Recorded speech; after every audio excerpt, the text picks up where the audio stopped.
Thank you for joining us on News Across Nigeria, where we keep you updated on what's happening across the Nigerian Federation. I'm Olumide Macaulay. On today's program,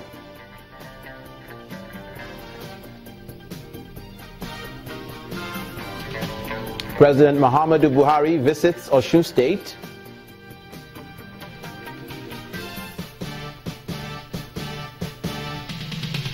States encouraged to heed the Nigerian Meteorological Agency's forecast on flooding.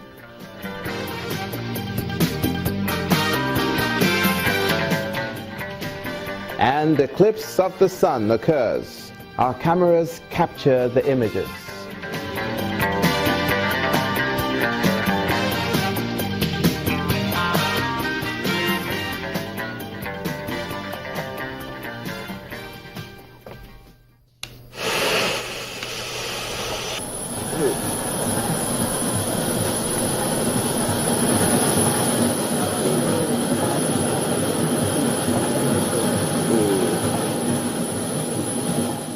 President Muhammadu Buhari arriving at the airport in Ibadan, the Oyo State capital, en route to Osogbo, the Osun State capital. Shortly after his arrival, the president went straight to inspect the guard of honor mounted at the airport by men of the Nigerian army.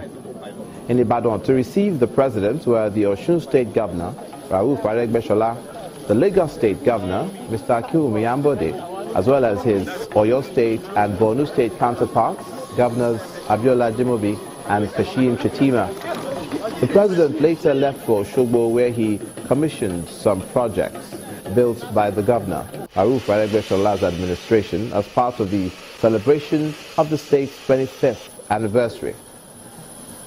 Speaking at the event, President Buhari assured Nigerians that his administration is not oblivious of the difficult times they are experiencing, but rather is determined to ensure that his promise of change becomes a reality.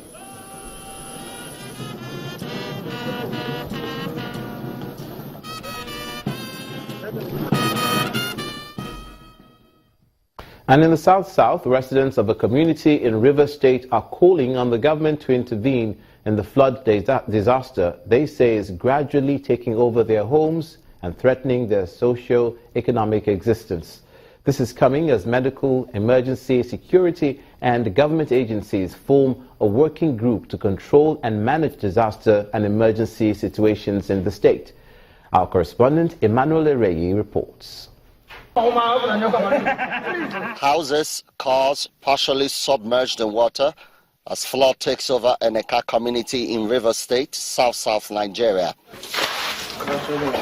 Residents try what they can to get rid of the damaging waters, while others try to salvage their property.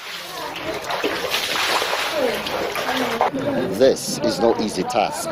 For 1 week now, we're unable to do anything. The place is completely submerged with water, no movement inside and outside the area. The business we are doing here is completely broken down as a result of this.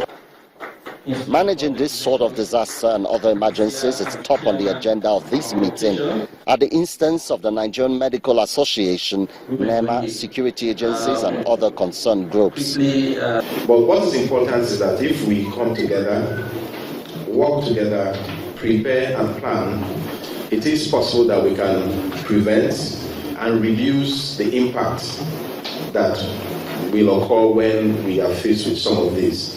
The representative of the Nigerian Emergency Management Agency in his presentation explains that managing flood disasters and other emergencies still requires detailed planning.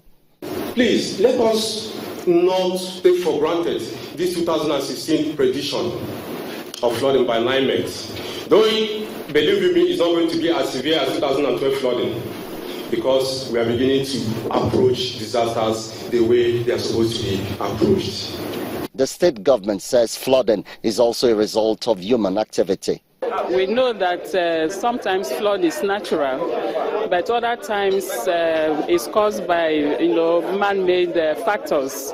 Some of the factors include insanitary waste disposal, building on waterways, blocking drains, and so on. So as a preventive measure, we have advised citizens to ensure that they dispose of their waste sanitarily and also clear their drains. While efforts are being made to continually educate Nigerians on how to deal with flooding, citizens are also advised to avoid indiscriminate dumping of refuse close to drainages and building along waterways. Emmanuel Ire, Channels Television News. Meanwhile, in the north central, the Kwara state government has asked residents of Patigi in Patigi local government area to vacate their ancestral homes to avoid loss of life in the floods predicted by the Nigerian Meteorological Agency, NIMET. The Commissioner for Information, accompanied by other government officials, had a meeting with the farmers of that area to make them aware of the imminent flood. Live for the inhabitants of Baradogi community, located in Patigi local government area, who are predominantly rice farmers and fishermen, has not been easy owing to early floods. It is not unconnected to the proximity of the Niger and Benue rivers, as well as constant release of water from the Shiroro Dam. In order to prevent loss of lives in addition to the farms, a delegation of the Kwara state government is in Patigi to warn residents of the impending danger. But first, a visit to the traditional leader of the town. The foremost citizen of Patigi airs his concerns for his community. In this local government, our preoccupation is there are two, farming and fishing. And we are every year we lose a substantial part of those things to flooding. The government should continue to do concrete efforts to permanently address these issues. If you say when the water is coming, move. Where do you move to? Concerns which are echoed by farmers and fishermen of the locality. This time, the government seems to have an answer to at least some of their problems. We have a place where had been built for people to move into as a safe haven for the imminent or prediction of the NIMET.